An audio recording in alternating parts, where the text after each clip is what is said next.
पाकिस्तान में बगावत के सुर लगातार तेज हो रहे हैं। एक तरफ जहां बलूच लड़ाके पाकिस्तानी सेना की नाक में दम किए हुए हैं, वहीं पाकिस्तान अधिकृत कश्मीर यानी पीओके में भी बगावत भड़क गई है और हजारों लोग शहबाज शरीफ सरकार के खिलाफ सड़कों पर उतर गए हैं। वहीं हालात को देखते हुए पाकिस्तान सरकार ने पीओके में भारी संख्या में सुरक्षा बलों की तैनाती कर दी है। सुरक्षा बल विभिन्न शहरों में फ्लैग मार्च कर रहे हैं और इंटरनेट सेवाएं भी पीओके में बंद कर दी गई हैं। दरअसल 29 सितंबर को अवामी एक्शन कमेटी यानी एएसी के नेतृत्व में हजारों लोग सड़कों पर उतर आए और शटर डाउन और व्हील जाम हड़ताल करने लगे।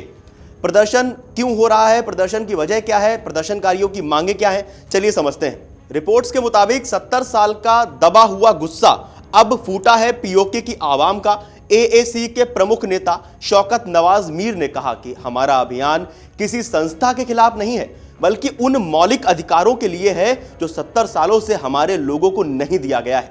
बस बहुत हो गया, या तो अधिकार दिलाओ या जनता के गुस्से का सामना करो। 38 सूत्रीय मांगे हैं, जिनमें से जो प्रमुख मांगे हैं वो हम आप तक बताते हैं। पीओके विधानसभा में पाकिस्तानी शरणार्थियों के लिए आरक्षित 12 सीटों को समाप्त करना। स्थानीय लोगों का कहना है कि यह उनके प्रतिनिधित्व को कमजोर करता है। आटे और अन्य जरूरी सामान पर सब्सिडी, बढ़ती महंगाई से निपटने के लिए, क्योंकि पाकिस्तान की हालत तो खैर पूरी दुनिया जानती है, आटे के लिए तक वहां के लोग तरसते हैं। मंगला जल विद्युत परियोजना से उचित बिजली टैरिफ, स्थानीय समुदायों को लाभ दिलाने के लिए।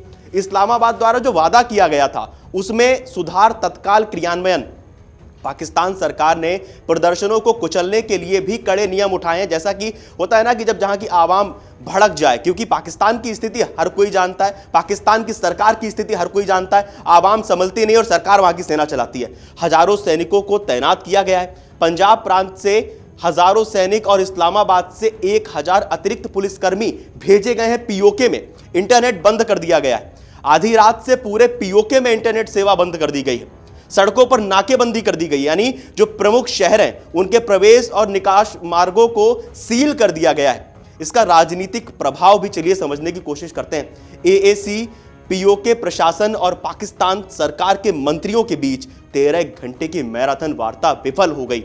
मुख्य कारण शरणार्थी सीटों और जो विशेषाधिकार के मुद्दे हैं उन पर समझौता नहीं हो पाया था। व्यापक समर्थन की अगर बात की जाए तो वकीलों, व्यापारियों और नागरिक संगठनों ने पीओके के में जो ये आंदोलन चल रहा है इसका समर्थन किया। इसे लोकतांत्रिक अधिकार माना जा रहा है। यहां तक कि वहां की पीओके की पुलिस ने भी विद्रोह किया। पीओके की जो स्थानीय पुलिस है उसने भी पाकिस्तान सरकार के खिलाफ सड़कों पर उतरकर प्रदर्शन किया। पुलिसकर्मी वेतन वृद्धि, जोखिम भत्ता और बेहतर सुविधाओं की मांग कर रहे हैं, लेकिन सरकार ने उनकी 11 मांगों को खारिज कर दिया। इस वजह से पुलिस कर्मियों के बीच भी वो गुस्सा, वो आक्रोश, वो प्रदर्शन, वो विरोध देखने को मिला पीओके के सड़कों पर। अगर हम इसके ऐतिहासिक संदर्भ की बात करें तो ये पहला बड़ा विरोध नहीं है। मई 2024 में भी सब्सिडी वाले आटे और बिजली को लेकर प्रदर्शन हुए थे, जिसमें 3 प्रदर्शनकारियों और 1 पुलिसकर्मी की जान चली गई थी, उन्हें मार दिया गया था। 2022 और 2023 में भी बड़े पैमाने पर जनता सड़कों पर उतरी थी, जहां आजादी की मांग भी उठी थी। वहीं कुछ विशेषज्ञों का मानना है कि अगर पाकिस्तान सरकार और सेना लोगों की शिकायतों को गंभीरता से हल नहीं करते हैं तो पीओके में गंभीर संकट पैदा हो सकता है। इसकी तुलना बलूचिस्तान के आंदोलनों से भी की जा रही है।